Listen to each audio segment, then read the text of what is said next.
Radhës. Asalamu alaikum hoxhë nderuar, desha t'ju pyes se sa janë të vërteta argumentet që flasin për leximin e surrës Kaf në ditën e Xumah, Allahu ju shpërbleft. Aleikum assalam wa rahmatullahi wa barakatuh. Nuk ka transmetim të saktë për me lexue surën Kaf në veçanti ditën e Xumah. Nuk ka transmetim të saktë prej pejgamberit sallallahu alaihi wasallam se është sunet me lexue surën Kaf në ditën e Xumah.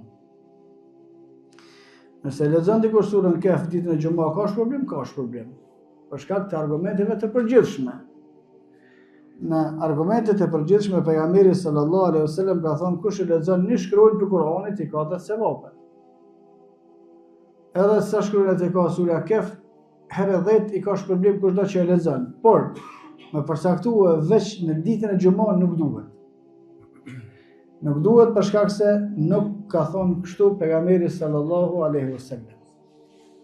Të themi sura Kaf nuk është sunet me lexue në ditën e Xumah. A bën me lexue?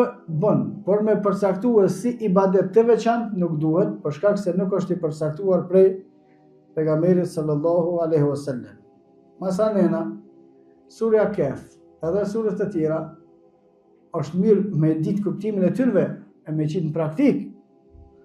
Se me lexue për ditë surën Kaf, që njerëzit për me mbrojt imanin e tyre ka shkuar në bashpella, e ky për me prish imanin e vetë shkon kamas ti lexoj surën Kaf për 100 herë në ditë, 40 herë, sa të dush ditën e Xumahs, s'bën punë.